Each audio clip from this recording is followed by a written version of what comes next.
बहुत समय पहले की बात है। मकनपुर नाम का एक गांव था, जहां हरिया नाम का आदमी अपनी पत्नी गोमती और बेटे राजू के साथ रहता था। एक दिन वह खेत में काम करने के लिए जाता है।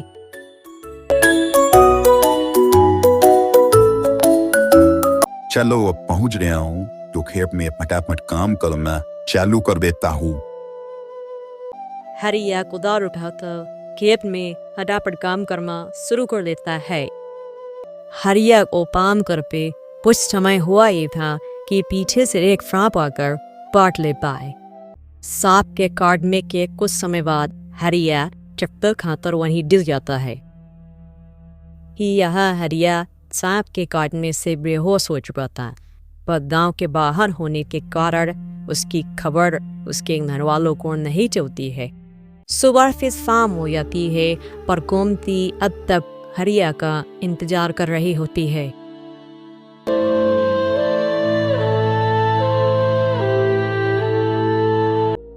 माँ को इतना परेशान देख राजू पूछता है, क्या हुआ माँ? पिताजी अब घर क्यों नहीं आए? बेटा, तुम्हारे पिताजी आज काम करने जमींदार काका के गांव के बाहर वाली जमीन पर गए हैं। उन्होंने मुझे बोला भी था कि उन्हें आते आते देर हो जाएगी, पर अब कुछ ज्यादा ही समय हो गया है। माँ, आप फिक्र क्यों कर रही हो? पिताजी ने जब बोला था कि उन्हें देर होगी तो कुछ सोच समझ कर ही कहा होगा। एक काम कीजिए, आप जाकर सो जाइए। राजू की बात सुनकर गोमती अपने कमरे में सोने चली जाती है।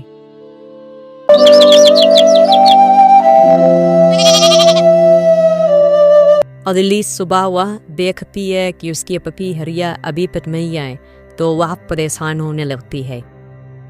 बेटा, मैं जमींदार से मिलने जा रही हूँ, शायद कुछ पता चले।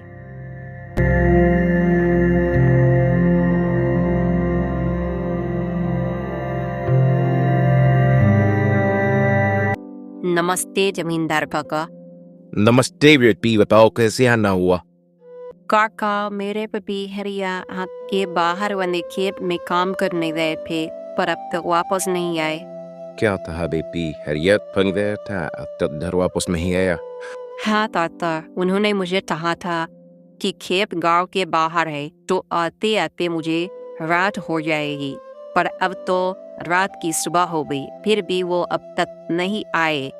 चिंता मत करो बेटी, वह थोड़ा समय दो, मैं अभी किसी को भेज कर पता लगाता हूँ कि हरिया कहाँ है। जमींदार तुरंत अपने यहाँ काम करने वाले नौकर को हरिया का पता लगाने के लिए भेजता है। कुछ देर बाद महेश जमींदार के खेत पहुंच जाता है और वहां का दृश्य देखकर दम गिर जाता है। अरे ये क्या? हरिया का तो पूरा शरीर नीला पड़ चुका है, इसे किसी सांप ने काटा है। मुझे तुरंत ये बात जमींदार जी को बतानी पड़ेगी। महेश वहां से भागते हुए जमींदार के पास जाने लगता है। अरे महेश, हरिया का कुछ पता चला? हाँ जमींदार जी, मैंने हरिया को खेत में देखा। वो बेहोश पड़ा था और उसका पूरा शरीर नीला पड़ चुका है। मुझे लगता है उसे सांप ने काट लिया।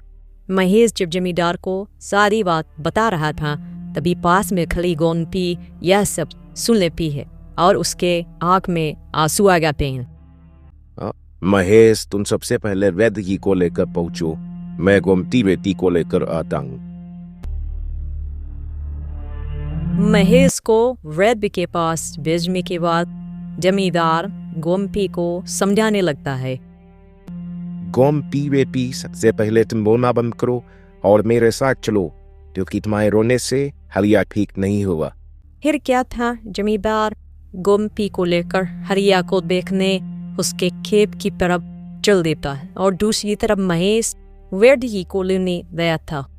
जमींदार और सीमा जब वहां पहुंचे तो देखा हरिया बेहोश हालत में गिरा पड़ा था और उसका पूरा शरीर नीला पड़ चुका था।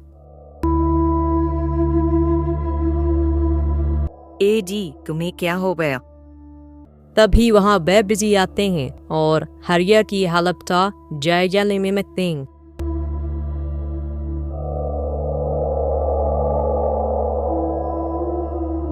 क्या हुआ वैद्य जी, अब कैसी है हरिया की हालत? देखिए जमींदार जी, मैं आपको झूठ बोलकर अंधेरे में नहीं रखना चाहता, पर हरिया की हालत बहुत खराब है।